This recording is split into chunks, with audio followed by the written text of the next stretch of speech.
At this time, I'd like to welcome our Western Regional Director, Gavin McGarrigle.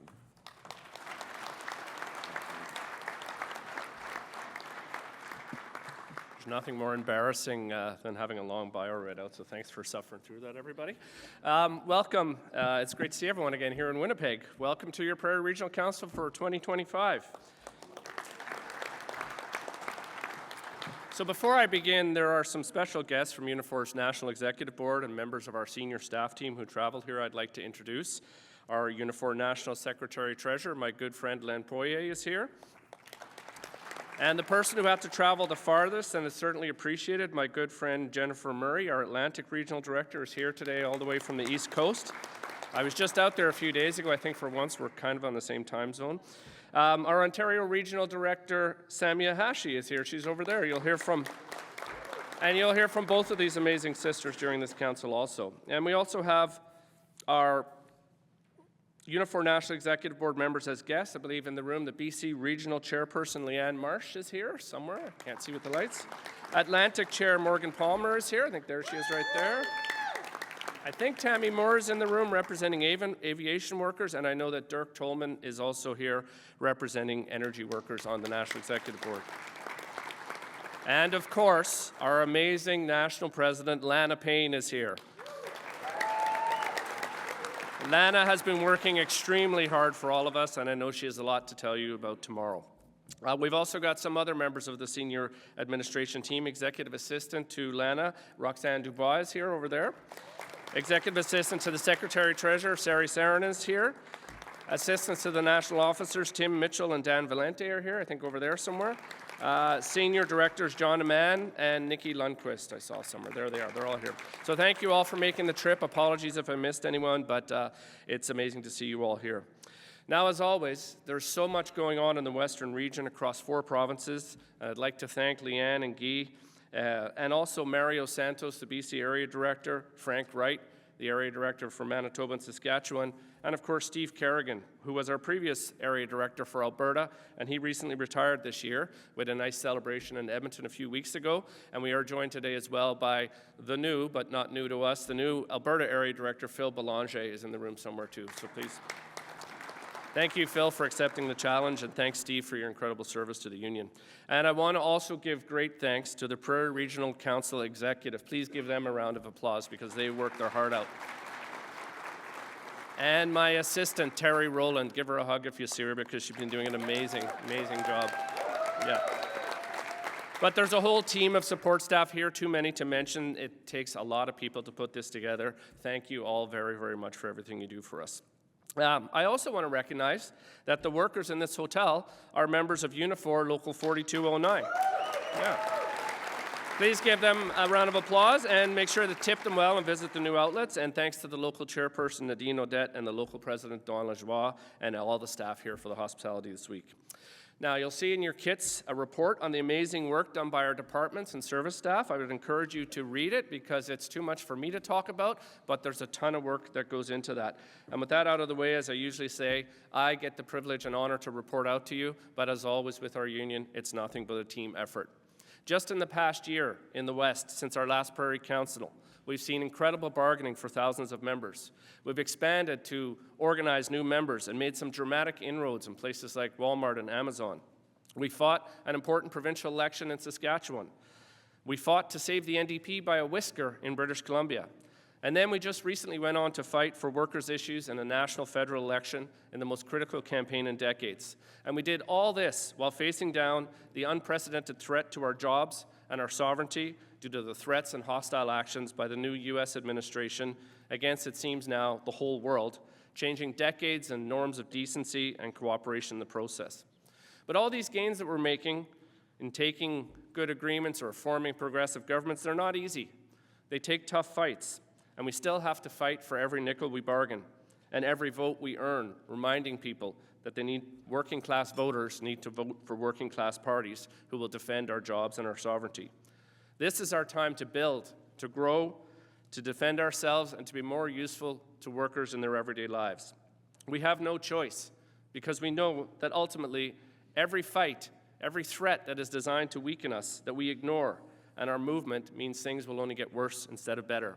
We have no choice because we know that our struggle together strengthens our solidarity and determination to improve lives.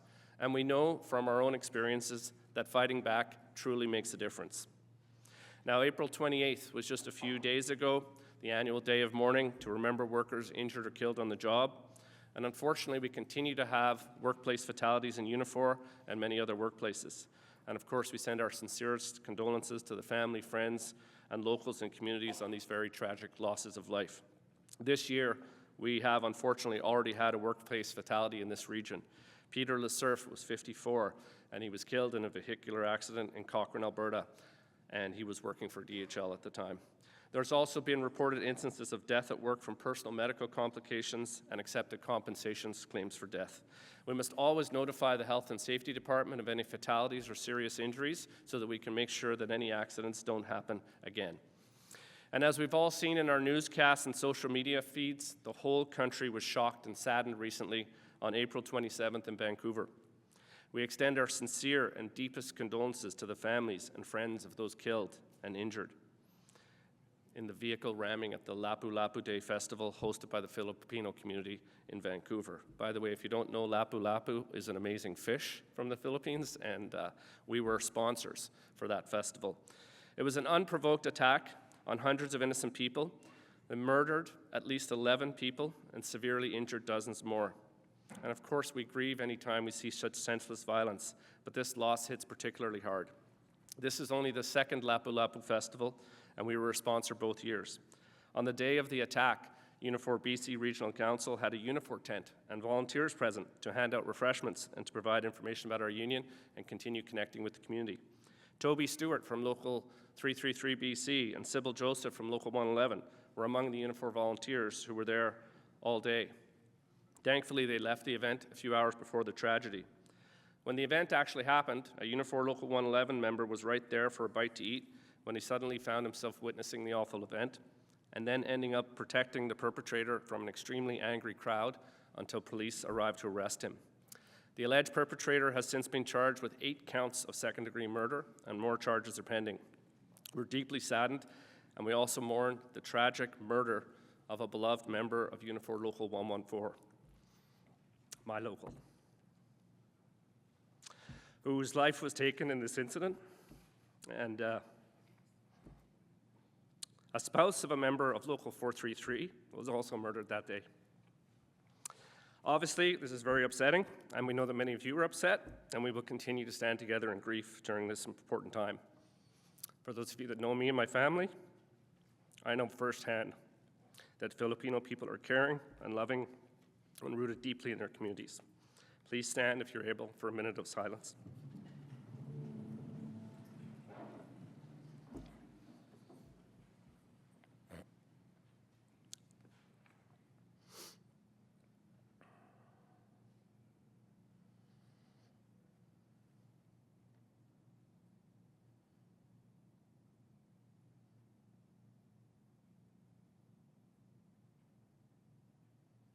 Thank you very much. Now, with all the challenges we've faced dealing with COVID and previous free trade discussions, the challenges faced this year have been massive. For the first time in almost 200 years, the U.S. has turned its back on us and started making serious challenges to our sovereignty and to our economy. As our new Prime Minister Mark Carney says correctly, Donald Trump wants to break us so he can own us. I've heard the same statement directly also from Premier David Eby and from Premier Kinew, both in public and behind closed doors. They clearly stated that they had met U.S. officials and those in the White House, and that the U.S. President and the Republicans are absolutely deadly serious about wrecking our economy and forcing us to become a vassal state at best or an occupied country with a destroyed economy at worst. We are being forced by external threats to face changes in our economy that we simply didn't have to think about only a few short years ago. Buy Canadian isn't simply some nationalistic slogan for those nostalgic for the old days. It's the very thing that's needed as part of our response. We'll never get completely away from the U.S., but we can never be caught so vulnerable again. And as for this 51st state talk that Trump keeps bringing up again and again and again, what do we say? Never, never, never will we let that happen. And to help ensure the voices of workers are heard in the crisis created by Trump, we've been pushing for the creation of government roundtables and a seat at the table for Unifor, among other unions. I have been appointed to and have been representing Unifor on 3 new provincial government task forces this year aimed at safeguarding our jobs. The Manitoba U.S. Trade Council, formed by Premier Kinew, the BC Trade and Economic Security Task Force, formed by Premier David Eby, and the BC Softwood Lumber Advisory Council, where I am working with the Forest Minister and others. Each group brings together the key labour, business, and other leaders in each province to advise the government on strategies to protect our jobs and industries from the destabilizing effect of these tariffs. Many unions are not at those tables, but Unifor is. And of course, Lana has been serving on the Prime Minister's panel and continues to do so. We're using these platforms to protect our jobs, to tell them that they need to support economic growth and strengthen our economy in the face of uncertainty.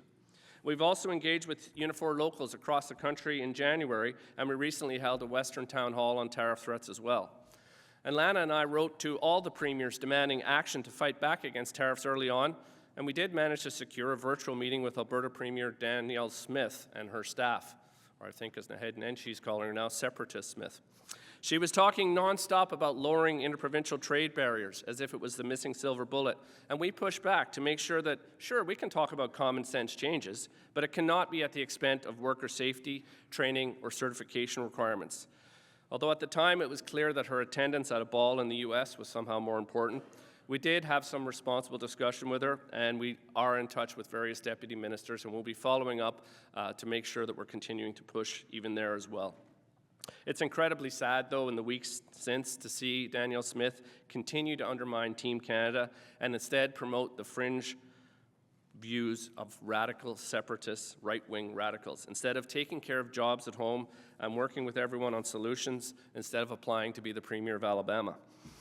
In the coming negotiations with the U.S., we won't have time for regionalism or favoring one industry over another that we've seen from some of the prairie premiers.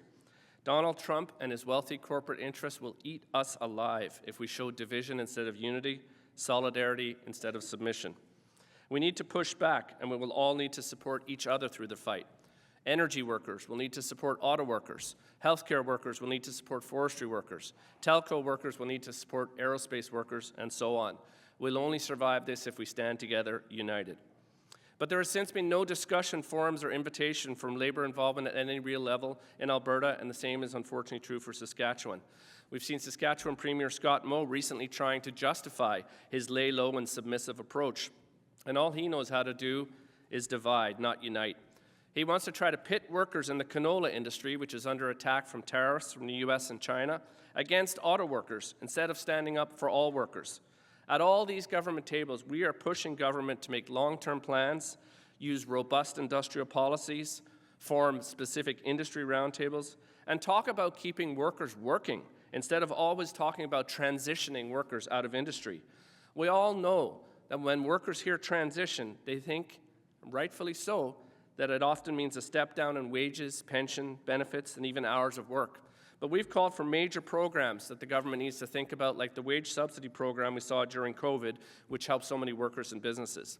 And we've been warning about lost investment and production since Trump began his economic war, citing an altered economic environment. Ready to assemble furniture manufacturer, pre-pack manufacturing, moved more than 170 jobs this spring in Delta, BC, and abruptly shifted operations to its North Carolina facility.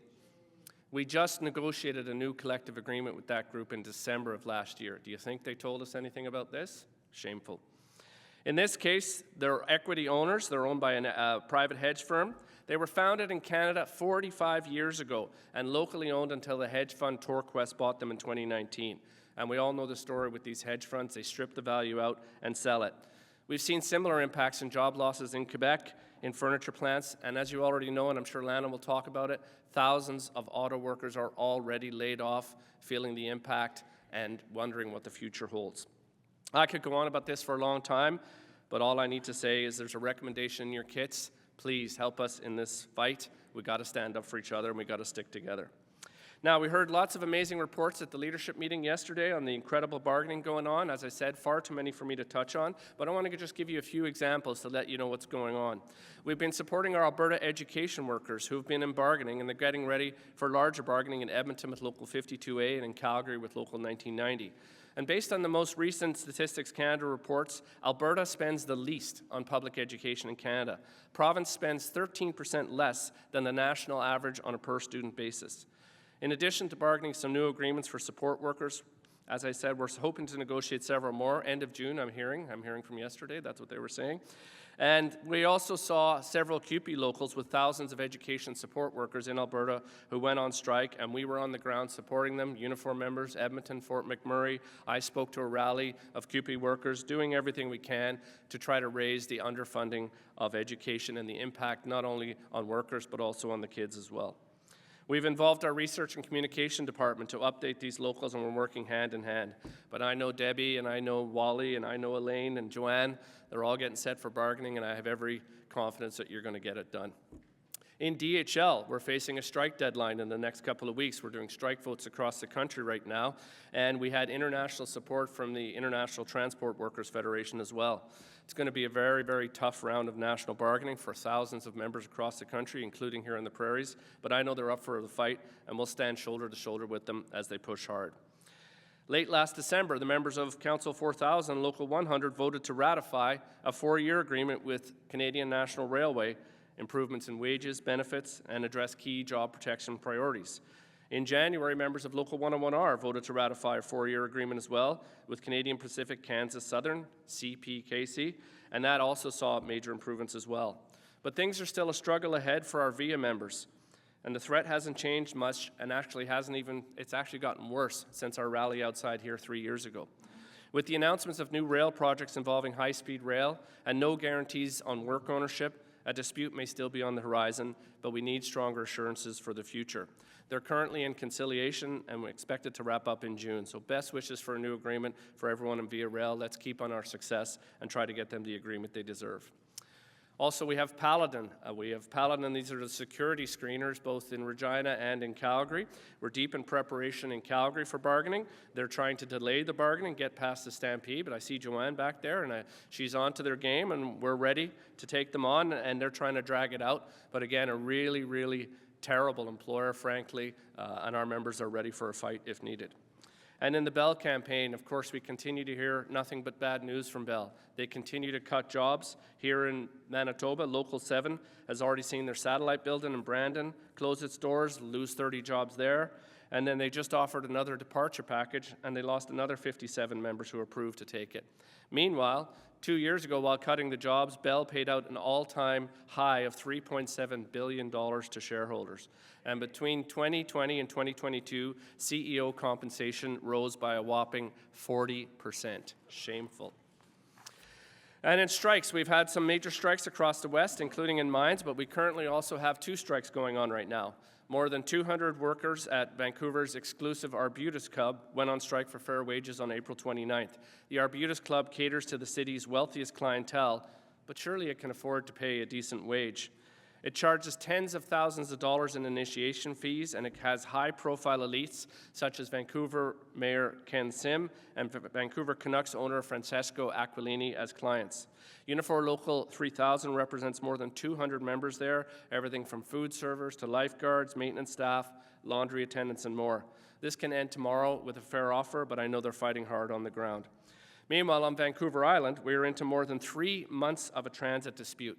88 days today, if my math is right, for 44-plus Unifor members over the continued reliance on private contractors by BC Transit and the huge gaps in pay and benefits that result.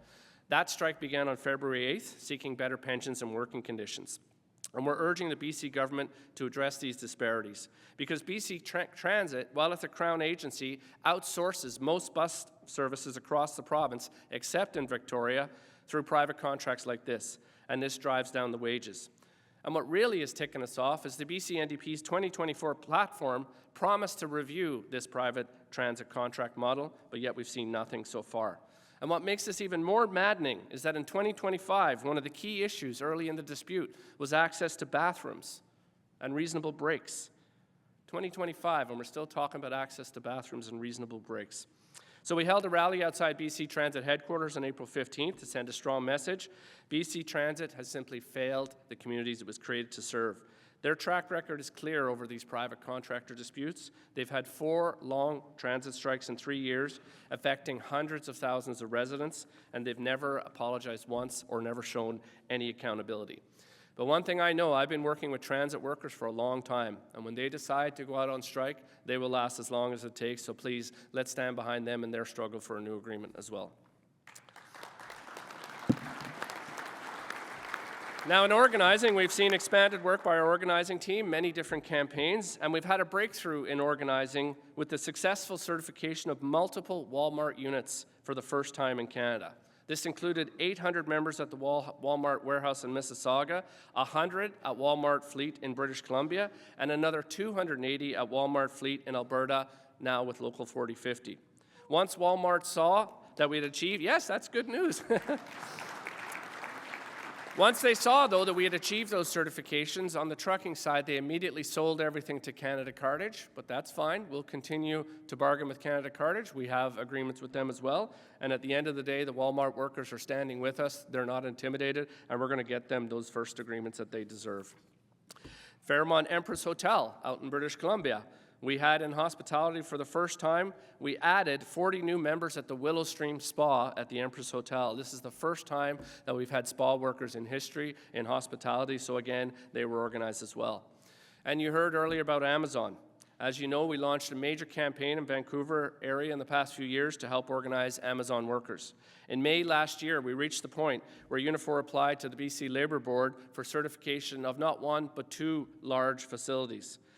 One of them, we eventually got to a vote. That vote has been held almost over a year ago, and we've had unfair labor practice charges as well, because we believe that Amazon boosted up the employee numbers on every screen in the facility. They had anti-union messages going on. They were meeting with all of the workers, and we believe that that's a serious unfair labor practice. And in British Columbia, when you have a serious unfair labor practice, one of the remedies can be an automatic certification. Now, that hearing has also been completed early this year. We expect a decision in the next few weeks. So these workers are actually on the cusp of forming a union. So whether we win through the penalties against Amazon for their behavior or simply open up the boxes and count the vote, we feel confident that we've won, and we think this will be the year we'll finally get a certification for Amazon workers in Unifor. And if not, we're going to keep on trying. I'm also pleased to announce that the union has asked me to put my name forward for an important role on measures and policies relating to sustainable jobs, including Sustainable Jobs Action Plan. After what seems like an incredibly long and complicated process, I've now been accepted and appointed by the Federal Governor and Council on the Sustainable Jobs Partnership Council, arising out of the new Canadian Sustainable Jobs Act legislation that Unifor and many unions supported and fought for. I have been appointed as an individual public office holder as a member on this Sustainable Jobs Partnership Council for a 3-year term. There are 13 positions on this council, and only 3 of those are reserved for Labour reps. CLC President B. Brusk is a member, and the co-chair from Labour is Lionel Ralton from the Operating Engineers.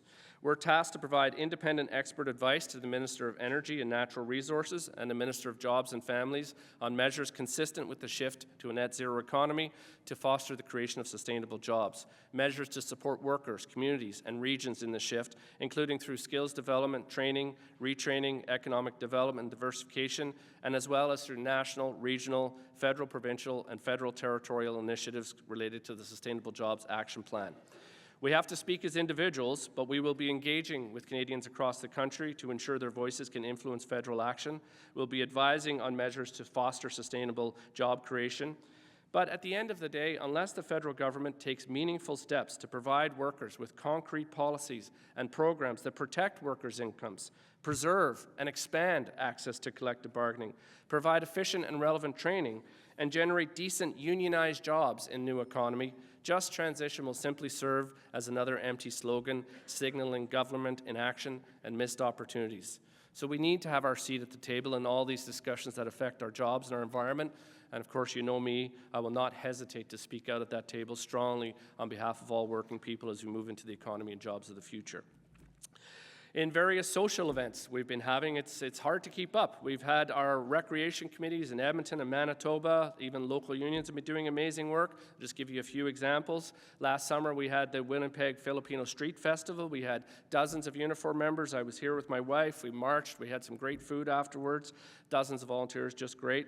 Last Christmas, we had the Winnipeg Santa Claus Parade for the first time. Again, a huge group in the Santa Claus Parade. The lights were amazing. It was really nice to get in on that. And actually, the next day, I saw Kinew on the plane, and him and his wife were watching, and he was giving us kudos for that, too. We've had golf tournaments in Edmonton. We had a holiday open house in Manitoba last Christmas. And Local 3003 got out and froze my toes off for their annual ice fishing derby. It was pretty amazing, but I'm not a fisher or a hunter, so I'm sitting there watching this young kid catches nice fish, and I'm telling him he's got a good dinner, and next thing you know, the fish goes back in the hole. And I'm going, what are we doing here? It's minus 30, we're putting fish back in the hole. Anyway, it was a great event, but thanks for the invite, and I'm sure, hopefully, if I can get back again. I had so many layers on me, I could hardly move. But anyway, I don't know how you do it, but we also had a Stampede barbecue, and we're doing it again this year for the first time. We had dozens, hundreds of members come by for that, and if you're around, I think July 10th this year, we're going to be putting out information about doing another fantastic event. So we're trying to get out there in the communities, giving opportunities to, make sure that our members are helping us volunteer, make sure people know about Unifor. We've sponsored many other things as well. Now, political action in Alberta. Guy and I both met with Naheed, Nenshi, and Carla Beck in Edmonton last summer. We were planning about how to help the campaign to throw out Scott Moe, and we're looking forward to working with his team. He'll be here this week, and we've strengthened our relationship with Carla Beck and her team as well. And thanks to our work in the most recent election, the Alberta NDP received the highest share of its vote in its history and elected the second best ever number of MLAs. We have a lot to be proud of in that campaign. And we even had one of our own run for office, who I think is right here on the stage with us, Unifor Local 707A member and PRC Young Workers Committee Chair Tanika Chason ran for a seat for the Alberta NDP. And in January, in the face of the rabidly anti-worker government in Alberta led by Daniel Smith, unions in every sector of the economy have started discussions on how to effectively present a united front. I attended a meeting in late January in Edmonton with Guy Deforge, coordinated by the Alberta Federation of Labour. This was the AFL and non-affiliates like us and AUPE, and we sought to form the basis of a more integrated organizing to protect ourselves from future attacks. Solidarity between unions will be critical to resisting regressive legislation and to defend the right to strike. We know that government won't limit tax to one union or one sector. And so in March, I was again in Edmonton to sign the Solidarity Pact along with nearly every major union in the province of Alberta. Because when governments attack workers, it's our job to stick together and fight back together. The Solidarity Pact is a historic commitment to coordinated action in defense of decent wages, the right to strike, and strong, well-funded public services. So we'll continue to work on that campaign as well. But there's good news here in Manitoba. There's clear proof that we can win and that our combined efforts truly do make a difference. In the last Manitoba provincial election, we saw disgusting campaigning by thankfully now former Premier Heather Stefanson here and the PCs who gambled an election on a specific promise not to search for human remains. They deliberately chose to campaign against searching a landfill for the bodies of murdered Aboriginal women and misrepresented the experts. I remember a picture at the start of that campaign we had sponsored in a Winnipeg transit shelter, and Chris Santos was there with me and others, and it simply said, "We can stop her." Our Winnipeg office had massive banners saying, "Search the landfill," and we continued to speak out. We sponsored a powwow, and Kinew was there only a few days before the election. And as you know, Unifor Manitoba members rose up, came out in greater numbers than any union by far, worked their hearts out, and in the end, we did stop her. And it proves that we can win against the darkness and disgusting attempts to divide us. And as you know, Kinew was sworn in as the Premier of Manitoba, and our Unifor Local 191 member, Tracy Smith, is now the Minister of Education. But I also want to thank, we also supported Unifor Local 830 member Dan Rugg from Winpac. I think he's here in the room. He also ran for the Manitoba NDP. And the landfill was eventually searched by the new NDP government, and sadly, human remains were indeed found this spring. The remains of Morgan Harris and Mercedes Myran were found as 2 of 4 Indigenous women who were victims of a serial killer. These remains may never have been found if the previous government remained in office, and I'm very glad that Manitobans so thoroughly rejected such a terrible and morally bankrupt PC government, and of how hard our members work for change. So give yourself another round of applause for that. But we've seen new gains from the government quickly. The first budget under Kinew announced a commitment to help new flyer industries, improved access to training through the number of apprenticeships, and had $116 million more for social housing. The enhancement of the new flyer facilities in Winnipeg demonstrates that Canada can compete globally in the advanced manufacturing sector. $38 million investment from the provincial and federal government will help ensure that that facility will increase Canadian content in new electric and fuel cell buses starting in September this year, leading to many new jobs. So congratulations to everyone at New Flyer. A new government makes a difference. Yeah. We also met with Manitoba's Minister of Finance and Energy and the Minister of Environment last August to push for the protection and expansion of energy sector jobs and to address the critical issue of fugitive methane emissions as a first part of our broader Keep It in the Pipe campaign. We highlighted the need for reducing reliance on contractors in Manitoba and how to improve labor relations. We talked about actively engaging with the Manitoba government as it develops its provincial energy and climate change strategies. And we'll be following up, setting up meetings in BC, Alberta in the next few months. And I know that in Saskatchewan, Unifor Local 649 is talking to their employer with already some positive reports. You'll hear more about that later. Now, as we know, effective anti-scab legislation is critical to all of our success at every bargaining table. The campaign for anti-scab legislation everywhere was actually initially launched at a Prairie Regional Council a few years ago after the co-op refinery dispute in Local 594. In addition to anti-scab laws already on the books in BC and Quebec, and in addition, we managed to push our whole union across the country. The federal law, which became Bill C-58, became law, and it is effective federally. This June, we will have anti-scab legislation across the country. And the timing of the DHL strike deadline has nothing to do with that. But anyway, we'll get back to that. We're also very pleased, though, here in Manitoba to support the Manitoba government's introduction now. For the first time in decades, you have anti-scab legislation here in Manitoba as well. Yeah, and we didn't stop there. We continued to push for single-step union certification at 50% plus one of the cards signed. That means you don't have to vote twice. You sign a confidential card, 50% plus one, boom, you're certified. Now, Manitoba used to have this. Of course, Brian Pallister took it away in 2016. But the previous bar under previous NDP governments was 65%. They brought it back in, exactly what we asked for, 50% plus one. So we are moving forward on important legislation for workers' rights in Manitoba as well. But there are still more gaps. I met with the Manitoba Minister of Labour, Marcella Marcelino, a few months ago in the legislature. Frank Wright and Gina Smoke and Chris Santos were there with me. We talked about improving minimum wage, the need for paid sick leave, and pay equity legislation with actual teeth. Although it is clear the minister is working hard and is bringing forward some improvements, it's also clear that broad spending bills are not on the agenda in the short term. We encourage the minister to follow the lead of BC and mandate something that will improve workers' day-to-day lives and that will save money at the same time.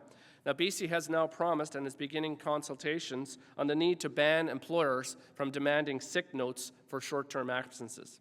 Now, employers will push back on this. They're already starting in BC, but this ultimately doesn't cost them anything, and it will stop the medical system being backed up for useless notes to satisfy employers who simply don't trust their employees. So the minister's interested in our ideas, but it's clear we have more work to do.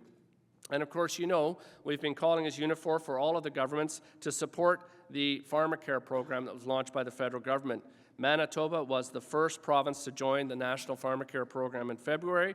They announced a $219 million deal to fund universal coverage for diabetes medication and contraception. This is the first one under the Pharmacare Act, so kudos to Wab and his team, and we're going to keep pushing for all the provinces to join on to that. And in Manitoba, we've also had two of our Manitoba local unions come together to form a new local union, Local 204A.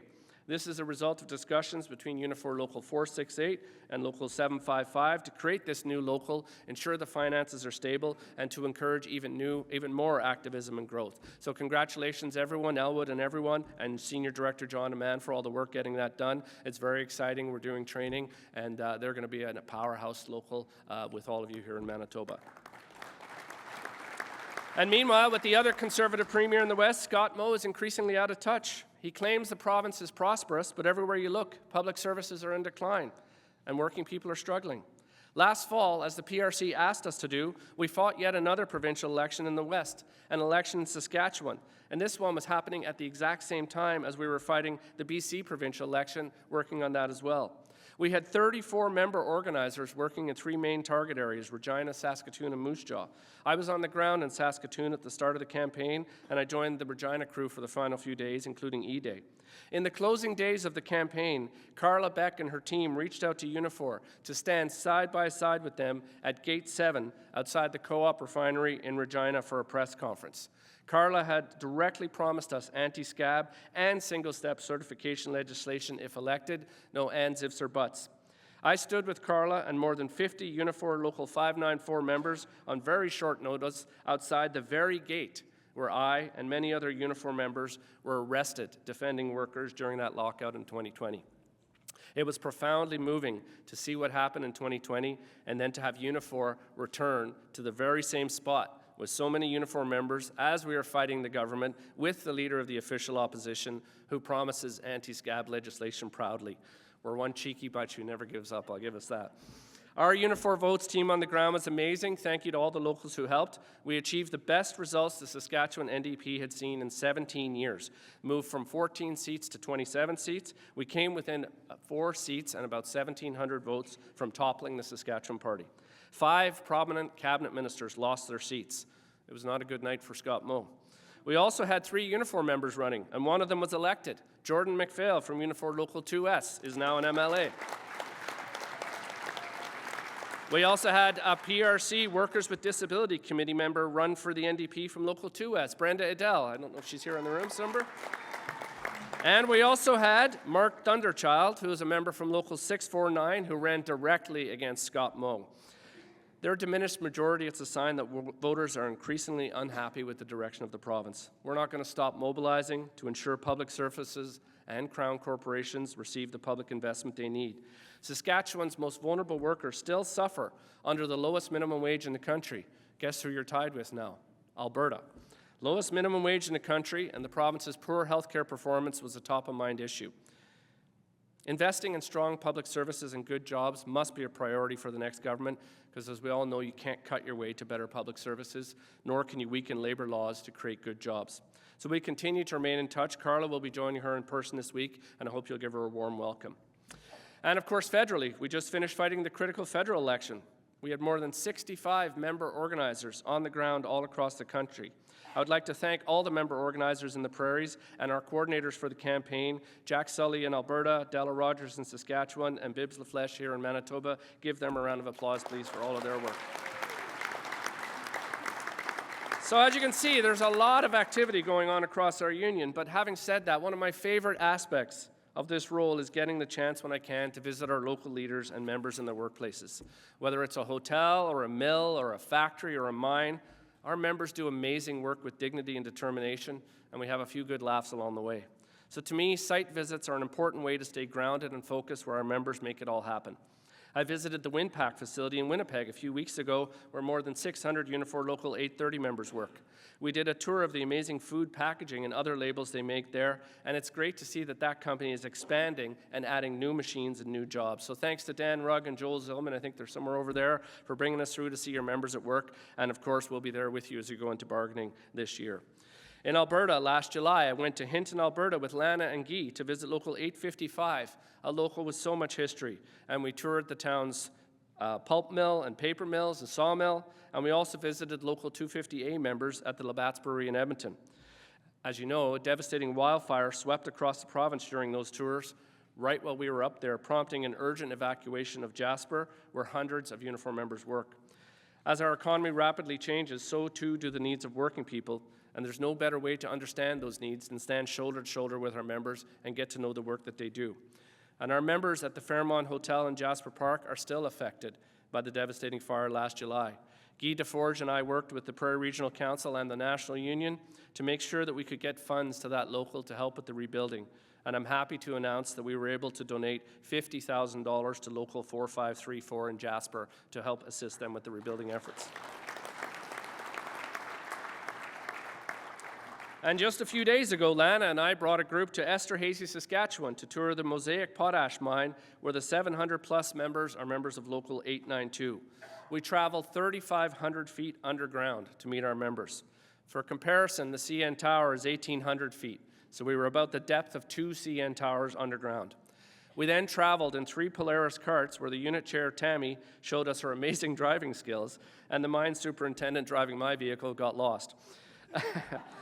Which we got him for, don't worry. So to give you an idea about the size of this mine, to get us about 2/3 of the way to where they were currently mining, once we were underground, it took us 45 minutes driving underground just to get out there. Potash is a group of minerals and chemicals that contain potassium, which is a vital ingredient for plants and a key component in fertilizers, and it improves food yields, and there are no real good substitutes. Canada has the world's largest potash reserves with 1.1 billion tons of potash. I have an example here. This is what raw potash looks like. If you've seen the pink pellets, I'll give it to Guy, you can pass it around.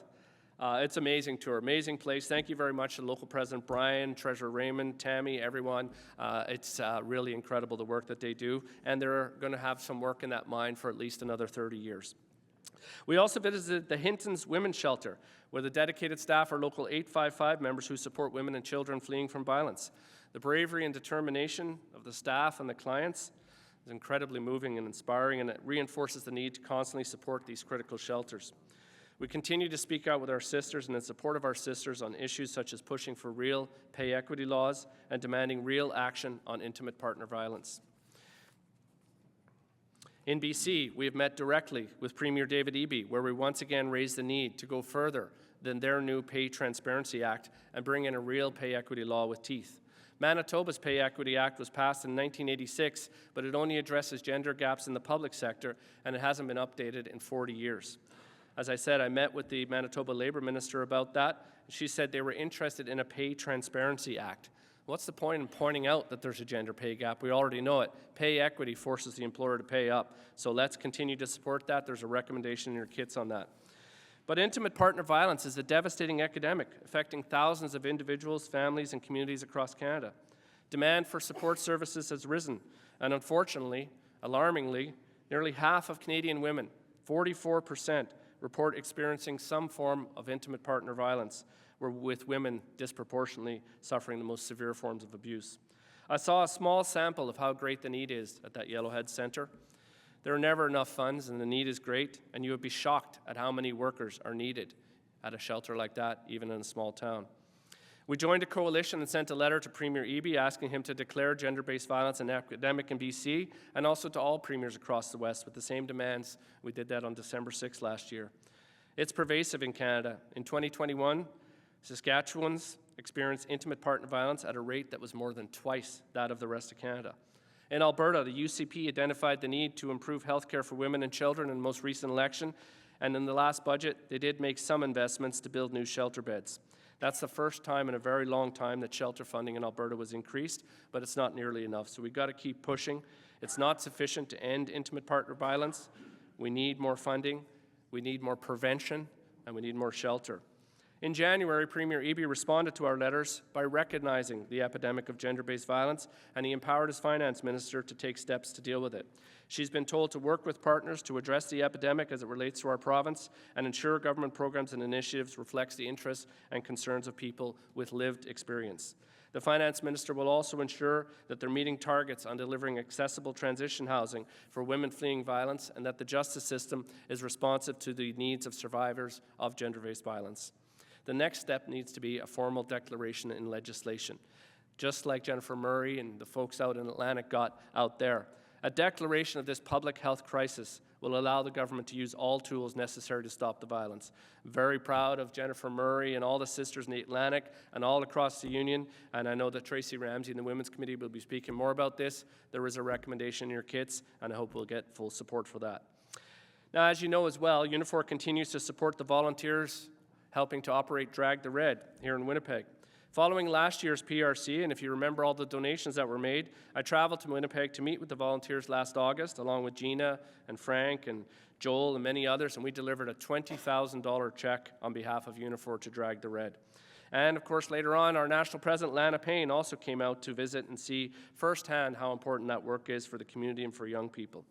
And speaking of Gina Smoke, Unifor's Director of Indigenous Relations, Gina was recently awarded the King Charles III Coronation Medal in recognition of her advocacy for truth and reconciliation and her work to advance justice for missing and murdered Indigenous women, girls, and Two-Spirited people.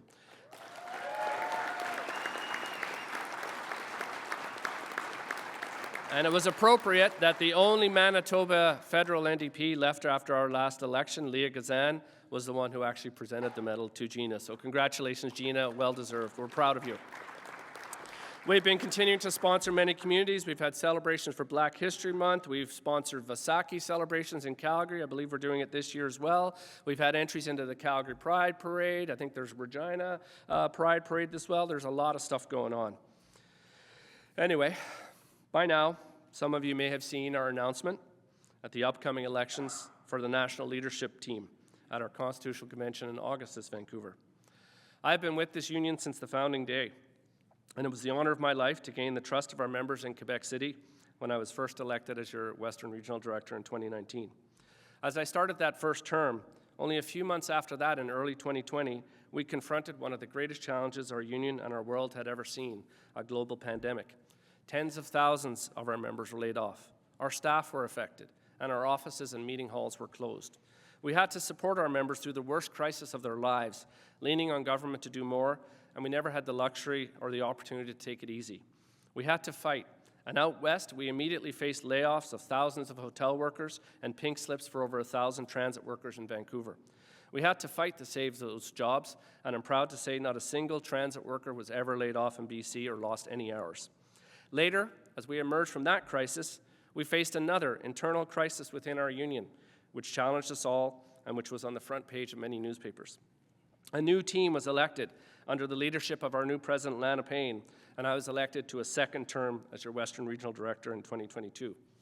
I'm proud of the role that I played along with the principal members of our team during that challenging time, and I'm proud to stand with them today as we continue our project to improve our union, grow our union, and fight back with everything we have for our members and the working class. Lana has put our union on the map across the country, and she continues to work her heart out every day fighting for our members. Our team also includes my good friend Len Poirier, who's done an incredible job dealing with our finances through incredibly tough times, and of course our Quebec Director Daniel Cloutier, who has worked very hard to build bridges all across the country. And I also get to work with Jennifer Murray, our Atlantic Director, and Samia Hashi, our Ontario Director. We all have a shared belief in the determination and capacity of our members to fight for justice in all sectors, in all regions. They all do amazing work every day and never stop fighting for our members. Because we're never short of struggles to face, but we do so together, determined to build a better union and better future, to move forward together. I continue to live by the words that I said in 2019 on my first national election. Beyond my family, the union is my family, and I will do everything to fight for my family. And so with that, I am confirming that I'm humbly seeking your continued support for a third term as your Western Regional Director in Vancouver this August. I'm happy to continue further discussions with any of you on how we can improve our union and working on challenges together, and I'm looking forward to welcoming all of you in our backyard for what's going to be an amazing convention in Vancouver. I am incredibly proud and humbled by the amazing work done by our leaders and activists. I've just given you a small sample today.